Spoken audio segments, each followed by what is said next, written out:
Cette conférence abordera les préjugés quotidiens et les obstacles à la consolidation. Bienvenue au graphique quotidien du Nasdaq tout le monde. En observant la vue de négociation sous la sélection du Nasdaq, on note qu'il s'agit d'un contrat continu. Cela permet à toutes les bougies d'apparaître agréables et claires, sans taches visibles. Vous pouvez observer cette hausse de prix. La liquidité du signal d'achat montre des sommets relativement égaux, puis une baisse sous les bas de volatilité. Tout le monde en a négocié. Alors, où allons-nous échanger de ce point bas intermédiaire à ce point élevé? Il y a un écart, alignant d'anciens bas et vendant ici pour viser à ces points précis jusqu'à épuisement. C'est important. C'est évident. On dirait, tu sais que tu cueilles des cerises. Mouvement ancien. Voilà comment on apprend. Mais pensez à ce qui se passe sur le graphique quotidien. Nous échangeons en dessous de ce plus bas. Nous avons retiré les ventes et la liquidité élevée du marché. Par conséquent, il pourrait se retracer vers cet intervalle. Quelle est la gamme de si haut à si bas? Examinez de plus près cette course dynamique avec la bougie de clôture à 1234 et beaucoup de mouvements observés là-bas. Donc, je considère ce point haut et ce point bas en essayant de définir la gamme où nous nous trouvons actuellement. Ainsi, une fois que le côté cellulaire a été retiré ici, il est probable qu'il reviendra dans cette gamme haute et basse. Nous l'avons vu remonter jusqu'au bout. Il est entré sur le marché de la prime, au-dessus du niveau d'équilibre. Puis nous sommes descendus à la discount, rebondissant de l'ancien plus bas ici. Nous nous consolidons alors près de l'équilibre. Maintenant, quand vous avez ce genre de situation, il est difficile d'obtenir une véritable lecture de biais. Par conséquent, parfois, même en tant que TIC, il m'arrive de ne pas avoir une idée précise de ce que je recherche. Par conséquent, je dois demander plus de mouvements de prix et plus d'informations ou de renseignements, comme j'aime l'appeler, en fonction de la façon dont le marché se déplace. Après l'ouverture du marché à 9h30 du matin, heure de New York, parmi mes propres membres payants, je leur ai mentionné que je sentais que c'était un domaine possible et qu'ils pourraient le prendre et emporter le domaine. Peu importe si cela baisse ou non, mais nous allons d'ici à là, et c'est ce à quoi je m'attendais hier soir comme mouvement pour mardi. Donc, pour la séance de mardi, entrée sur le marché le 8 février 2022, je prévois une situation baissière. Cela nous aide lorsque nous passons au graphique de temps inférieur. Je vais vous montrer ce que j'ai affronté ce matin et comment je l'ai surmonté. En utilisant ces concepts et en vous entraînant avec un compte démo, vous rencontrerez les mêmes défis et devrez trouver des solutions. Je vais vous les proposer ici. Mais avant de passer à un calendrier inférieur, je veux enseigner le biais. D'accord? Donc, si nous mettons cela sur le graphique quotidien, la structure du marché va transformer le trading inférieur en un écart de juste valeur jusqu'à ce que nous tombons ici et ici tous les jours, et je m'attends à ce que les prix soient encore plus bas. Par conséquent, mon biais est baissier. Et maintenant, chaque jour sera une bougie de clôture à la baisse. Mais je vais prendre cela en compte pour rechercher une action de prix intrajournalière. Si je devais faire le long terme, ce serait la tendance opposée à ce biais. Mon effet de levier va diminuer. Donc, supposons que le compte sur lequel je négocie me permet de négocier 10 contrats. Je pourrais négocier jusqu'à 10 contrats. Ainsi, si je négocie avec un biais qui sera baissier sur le chemin d'ici à ici et ici, alors je vais chercher à utiliser le maximum de levier que je peux avoir, sans levier excessif, sur la base d'un pourcentage fixe. Comme j'aime le 3,5%. Je ne vous dis pas d'utiliser 3,5%. Vous devriez prendre moins de 1% du risque, environ 1,2% ou 1,4%. Car si vous ne savez pas ce que vous faites, il n'y a aucune raison de prendre un risque plus élevé derrière l'action. Si vous ne savez pas ce que vous faites, cela peut créer des pensées nocives et de mauvaises habitudes que vous aurez peur d'exécuter en fonction des résultats que vous obtenez. Vous voulez donc rester indifférent aux résultats. Au début, il est important d'avoir un compte démo qui utilise un effet de levier très, très faible, sinon un désendettement. D'accord. Je vais en parler un peu lorsque nous entrerons dans la gestion de l'argent, mais ce n'est pas le sujet. Donc chaque jour de ce haut à ce bas, je m'attends à ce que cela pourrait établir un scénario de vente où je peux cours et espérer racheter à un prix inférieur. Comptez combien de jours de hausse ou de bougies vertes de ce haut et de ce haut à ce bas. 1 à 2 bougies sont cruciales.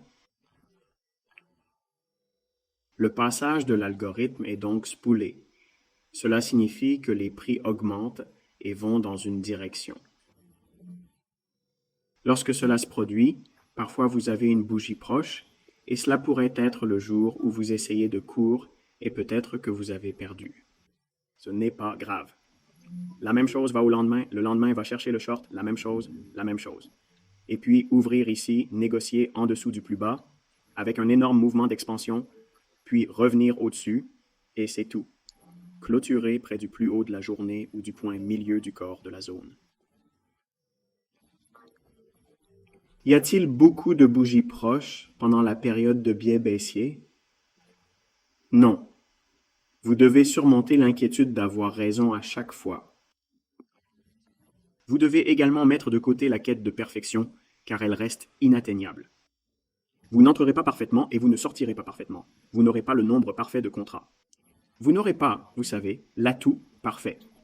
En d'autres termes, vous pourriez négocier les indices Nasdaq et E-mini-SP qui sont légèrement mieux performants et sont légèrement plus susceptibles de livrer, mais vice-versa. Vous voyez ce que je veux dire. Vous trouverez donc toujours des raisons de faire des erreurs. Embrassez l'imperfection. Acceptez simplement l'idée que vous n'avez pas toujours à tout savoir. Tu n'as pas besoin d'avoir raison. D'accord? Être correct n'est pas la même chose qu'être rentable. Un facteur très important.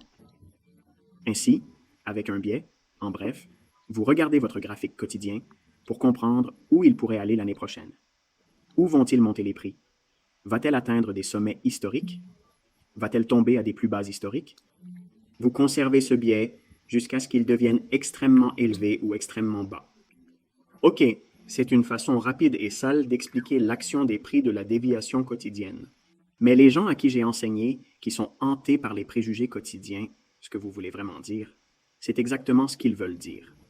Mais ils ne peuvent pas l'exprimer clairement. Ou ils ne seront pas honnêtes avec moi ou avec lui. Ce qu'ils veulent, c'est me montrer comment obtenir les hauts de la journée quand je suis baissier, comment sortir au bas et obtenir tous les mouvements, ne jamais perdre de l'argent et éviter une journée contre moi. Je ne me sens pas à l'aise. Cela peut paraître extrême, et peut-être que certains d'entre vous qui ont des problèmes de préjugés quotidiens se diront « Ce n'est pas moi. Je veux juste savoir quand ça va monter et quand ça va baisser. » Je te le dis, si tu l'enlèves, c'est ce que tu veux faire. Vous essayez de me demander de vous donner une panacée pour vous donner des hauts et des bas absolus sur les jours baissiers et haussiers. De cette façon, vous échangez parfaitement. Je ne suis pas parfaite, personne ne négocie parfaitement. Par conséquent, vous devez embrasser les nuances et les zones grises du marché. Les zones grises sont des endroits où les choses ne sont pas toujours aussi claires. Mais en raison de votre expérience passée de voir les choses se dérouler de la manière souhaitée, si vous êtes correctement entraîné, alors il n'y a rien à craindre. Même si vous le faites mal et que vous avez des réactions ou des résultats indésirables en utilisant la logique sur laquelle vous êtes entraîné, il n'y a aucune raison d'avoir peur. Car si un modèle est basé sur une logique raisonnable, une ou deux ou une petite série de transactions perdantes ne réduiront pas son efficacité en aucune façon, forme ou forme. Par conséquent, vous utiliserez le graphique quotidien pour déterminer si la prochaine bougie est susceptible d'être haussière ou baissière entre ce plus haut et entre ce plus bas et le milieu du plus haut. Je m'attends à ce que la bougie de clôture soit équivalente à un biais baissier. Cela ne veut pas dire que je ne peux pas y entrer longtemps. Cela signifie simplement que si je suis longue dans la session, je le ferai avec beaucoup moins de levier. Si je vois un réglage baissier, je vais utiliser ou envisager d'utiliser, pas toujours, mais je vais envisager d'utiliser mon risque maximum, qui est de 4,5%. Mais j'aimerais voir ce que je pense être un accord de 3,5%. Avant que nous tombons à ce bas et en dessous, cela signifie qu'il pourrait se retourner ou se consolider, et nous retournerons à un retracement. Ainsi, une fois que cela commence à le faire, et que cela se situe près de l'équilibre, même pour moi, il est difficile de déterminer la biaison. Que signifie cela alors? Un nouvel accord? Non, cela signifie simplement que vous devez vous appuyer sur des graphiques intrajournaliers de plus petits délais et simplement chercher des pôles de liquidité. Vous voulez donc être volatile au cours de la journée de négociation, sortir des anciens hauts, sortir des anciens bas, être plus flexible, comme un coup chirurgical, où vous saisissez la poignée, ou le poing, où vous essayez de sortir du marché, et vous courez. N'essayez pas d'exagérer votre popularité. Alors, regardons une période de temps plus faible. D'accord? Nous avons un calendrier de 15 minutes, et nous avons le MIR de 8h30. Le croix est une ligne verticale qui indique le moment où nous commençons à regarder à gauche, juste ici, à gauche. Nous voyons que c'est notre premier point bas, donc nous le marquons, juste ici, le premier à gauche est ici. Nous ne voulons pas utiliser ce bas seul, car il est à l'intérieur de la bougie. Je veux donc utiliser l'extrême. Où sera la mobilité? Ça va être dessus. Où pourrait-il être? Ça va être dessus. D'accord? Pourquoi? Pourquoi pas cela et pourquoi ceci? Continuez à regarder à gauche. Que perçois-tu ici? Notez que ce sont des points hauts relativement égaux. Qu'est-ce que les investisseurs de détail pensent que c'est? Opposition. Alors, ils le voient monter ici, s'arrêter et descendre. Ils l'ont vu monter ici, mais ils n'ont pas monté ici. Donc maintenant, ils pensent que c'est un niveau de résistance très fort et il est allé plus bas. Regarde ça. Le marché a ensuite montré que ce niveau était la véritable résistance en passant directement à ce niveau. Ce sera donc le premier objectif à atteindre ici. Si vous voulez utiliser un objectif intrajournalier à plus long terme, revenez ici, car à gauche de cet objectif et cet objectif, essentiellement la même chose. Et puis nous avons ça ici. Très bien. Évidemment, avec du recul, on peut observer que nous étions en dessous de ce minimum. Ensuite, nous nous sommes retournés et avons commencé à monter. Nous avons dépassé ce sommet ici, j'ai échangé ceci, je n'ai pas gardé cela. Maintenant, la question est, pourquoi ne l'avez-vous pas gardé pour cette seule fois? Alors, lorsque vous regardez l'ensemble de cette gamme du point le plus haut au plus bas ici, autour du point milieu et juste au-dessus de ce haut, n'est-ce pas? Nous avons un petit déséquilibre ici. Donc, ce que je vous enseigne dans ce coaching, c'est que je cherche le point milieu et une sorte de fluidité. Il y a un stop d'achat dessus. D'accord, alors nous échangeons là-bas. J'ai allumé cette bougie et je vais vous le montrer dans un compte en direct. Faites-moi confiance. Écoutez-moi. J'ai tout acheté ici, puis j'ai acheté cette bougie ici. Je suis sorti de cette hauteur. Maintenant, j'aurais pu le tenir, mais le faire peindrait l'image que vous pouvez faire cela et annuler ces types de transactions tout le temps. La vérité est que vous aurez besoin de plus de temps que vous ne le pensez pour développer. Une des choses qui arrive quand je mets les étudiants sous mon mentor, c'est qu'ils sont dupés par les gens qui parlent du côté gauche du diagramme tout le temps et qu'ils ne peuvent pas exécuter du côté droit. Cela est utile au début. Mais si c'est tout, si votre éducateur ne peut pas négocier sur le bord droit du graphique, cela peut vous faire sentir, eh bien, soit un faux sentiment de sécurité, soit une fausse confiance qui peut vite disparaître lorsque vous partagez avec un compte en direct ou causez une paralysie analytique. J'ai un grand groupe d'élèves qui sont classés dans une de ces catégories. Ils ont utilisé un autre concept ou une autre méthode, ou ce qu'ils appellent SMC, le concept de l'argent intelligent, et ils se disent, vous savez, c'est ce qui doit se passer dans le graphique, pas parce qu'il manque de récit. Donc, une des choses que j'enseigne dans ce mentor et dans mes mentors payés, c'est comment regarder le marché d'un point de vue narratif. Quelle est la logique? Pourquoi le marché fait ce qu'il fait?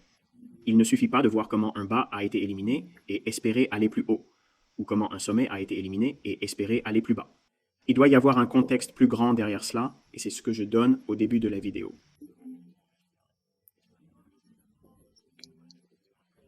Maintenant sur le tableau de 2 minutes. Pourquoi un graphique de 2 minutes? C'est pour tes devoirs. Vous parcourez les graphiques de 5 minutes, 4 minutes, 3 minutes, 2 minutes et 1 minute. Je vais utiliser le graphique de 2 minutes parce que j'ai utilisé celui-ci pour ma propre analyse aujourd'hui.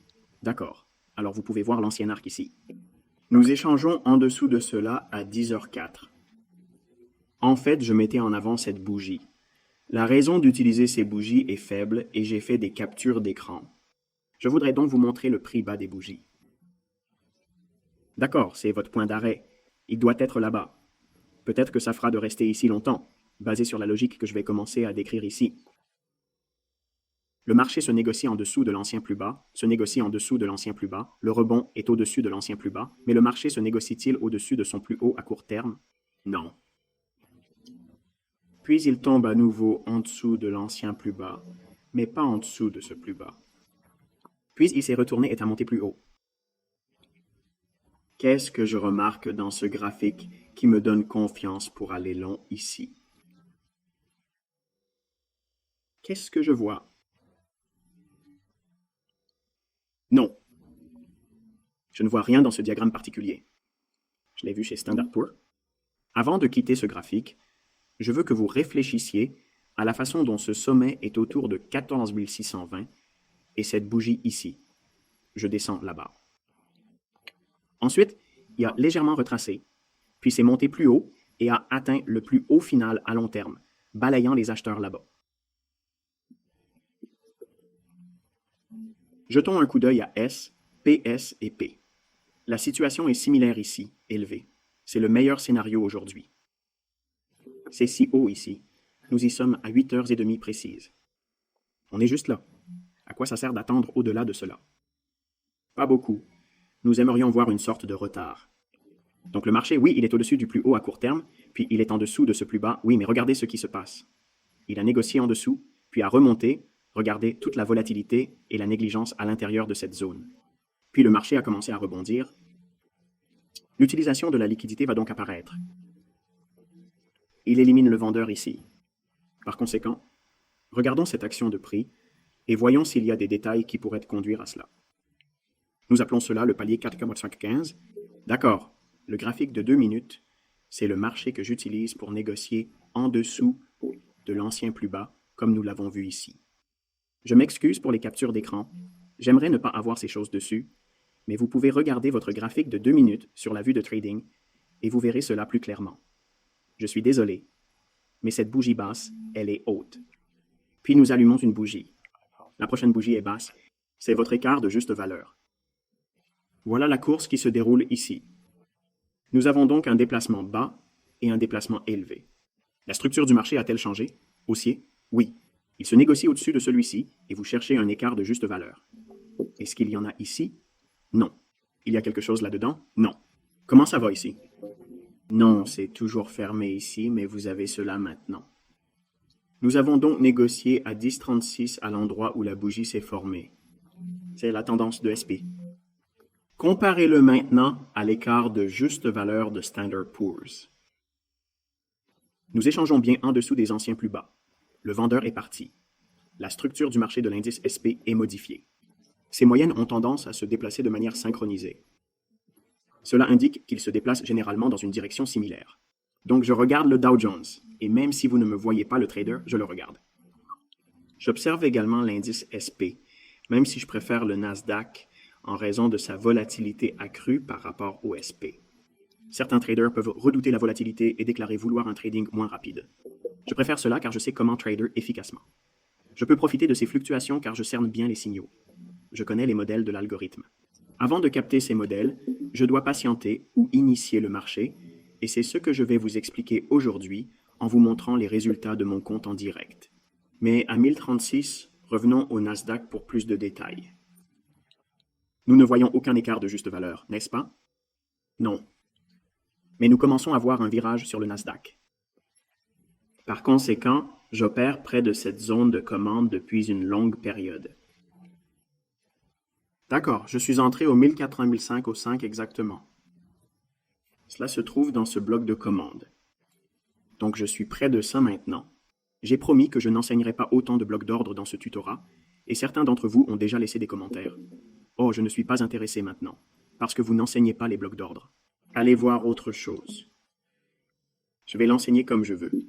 Eh bien, ça marche. Tu dois t'adapter à la façon dont je l'enseigne, ou arrête de le regarder. Je ne veux pas être grossier, mais je ne prendrai pas de conseils sur la façon de vous apprendre. Ainsi, si nous anticipons que l'écart de juste valeur devient le point de départ du SP et que ces marchés ont tendance à bouger de manière synchronisée, alors je n'ai pas besoin de l'écart de juste valeur du Nasdaq, parce que j'utilise le SP comme un indicateur. Qu'est-ce que je viens de dire que je ne devrais pas? Indicateur. Oui, vous pouvez voir les chandeliers dans mes graphiques, même si je ne les ai pas collés comme des graffitis partout dans mes graphiques. La logique est visible. Les marchés luttent pour la liquidité. Rien n'est caché ou déguisé dans le prix. Il est visible. Il est évident que vous en avez besoin. Vous devez lire l'histoire du prix, pas celle de l'indicateur. Ainsi, la logique est que le bas du SP ici est négocié à l'ancien écart de juste valeur ici dans la volatilité des prix, mais il n'y a pas d'écart de juste valeur pour le Nasdaq. Tu vois ça? Revenons maintenant à SP. Même mes membres payants ont appris quelque chose ce soir.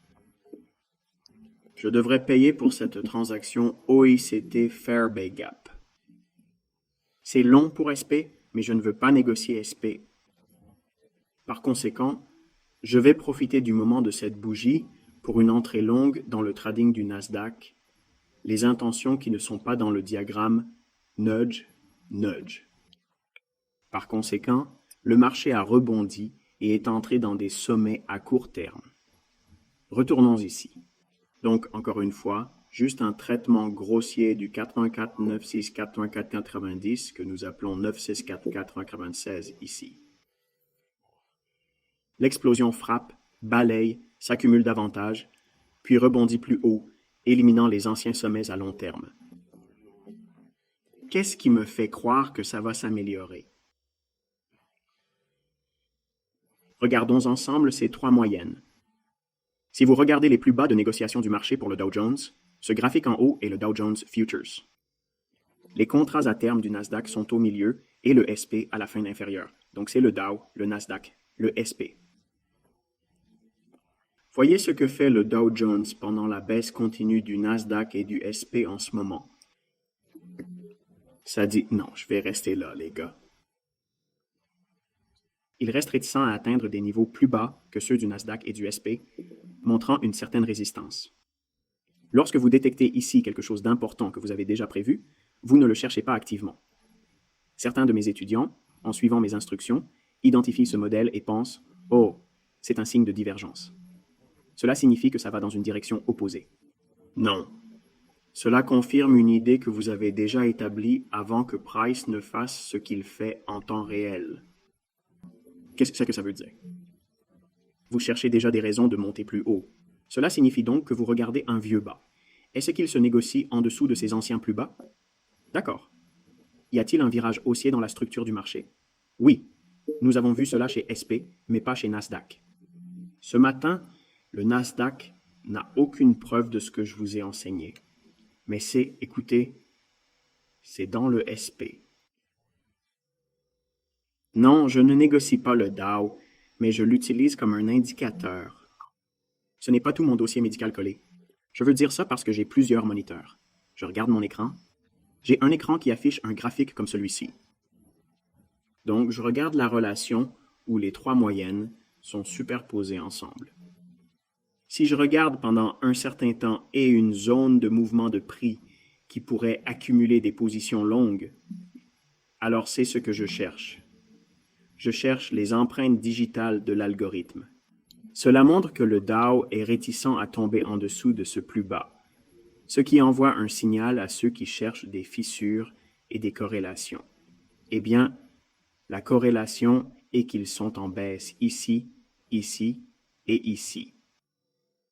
Mais la corrélation où ils se déplacent l'un après l'autre seront ici à un rythme temporel très important.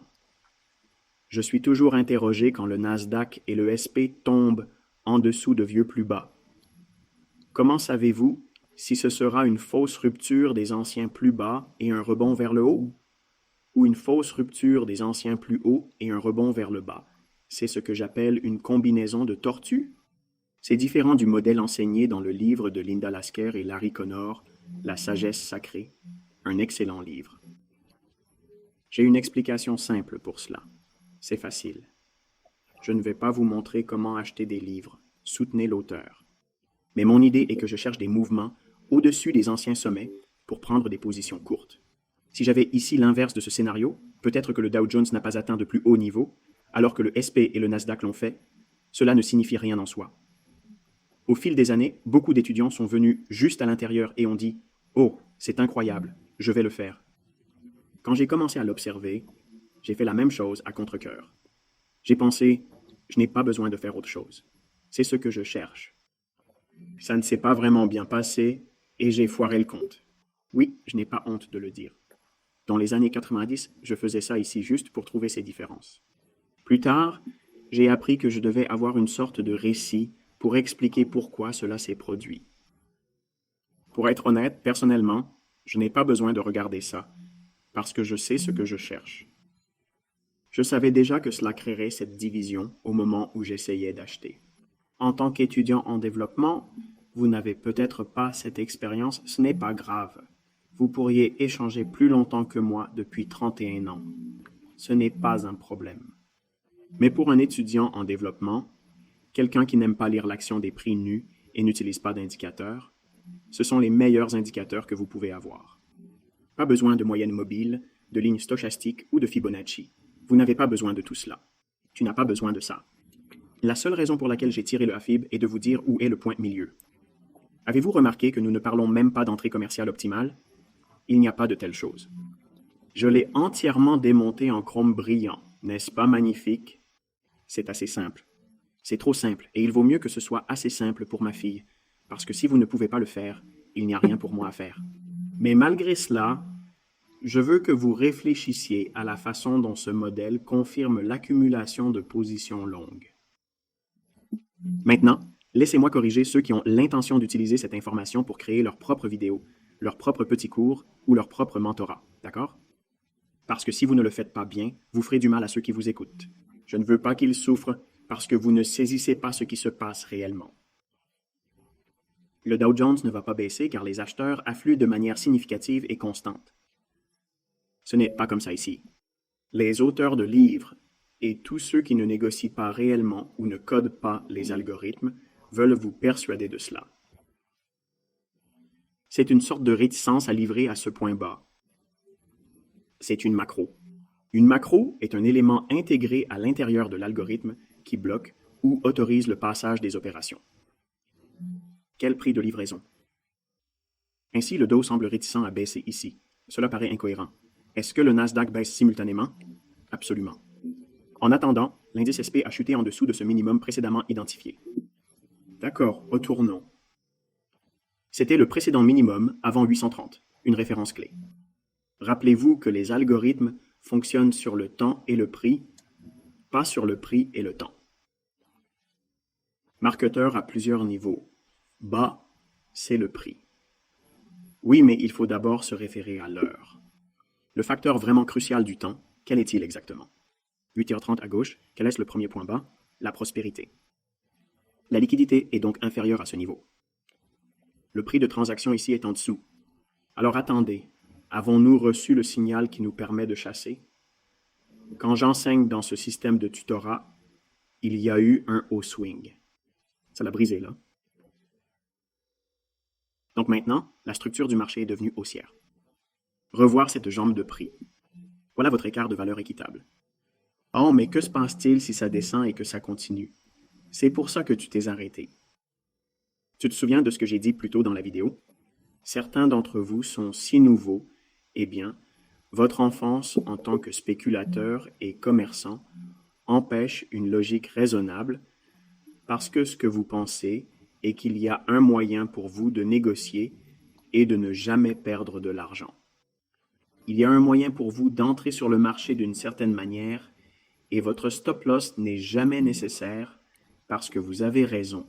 C'est à peine vrai.